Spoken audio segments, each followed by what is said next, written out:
جو آیت مبارکہ تلاوت کی ہے اس میں اللہ رب العالمین ارشاد فرماتے ہیں الا ان اولیاء اللہ لا خوف علیہم ولا هم یحزنون، کہ سنو، توجہ کرو. جیسے ہم کوئی بات بتاتے ہیں تو اس کے لیے پہلے توجہ چاہتے ہیں نا، تو اللہ نے فرمایا الا، متوجہ ہو جاؤ، ان اولیاء اللہ لا خوف علیہم ولا هم یحزنون، کہ اللہ کے جو ولی ہیں، اللہ کے جو دوست ہیں، ان پر نہ کوئی خوف ہوگا نہ کوئی حزن یعنی غم ہوگا.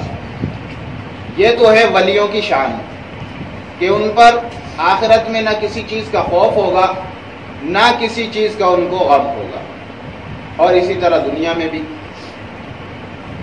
اب آگے ہے پہچان، یہ تھی ولیوں کی شان. اگلی آیت میں اللہ رب العالمین نے ولیوں کی پہچان بتائی ہے. فرمایا الذین آمنوا وکانوا یتقون، کہ ولیوں کی پہچان پہلے نمبر پر ایمان والا ہوگا، اس کا عقیدہ صحیح ہوگا،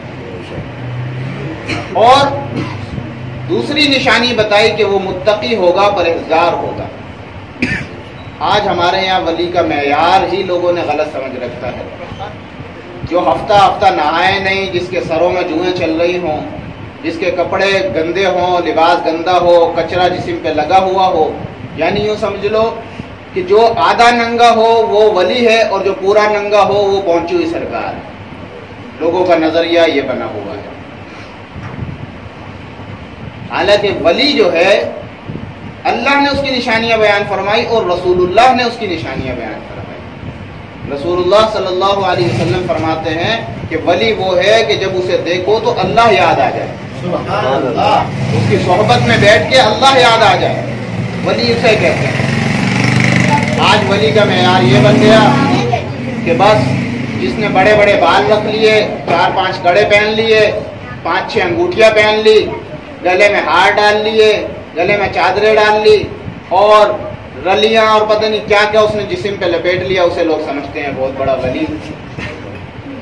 اور بھائی ہم ننگے ولیوں کو نہیں مانتے، ہم چنگے ولیوں کو مانتے ہیں. سبحان اللہ.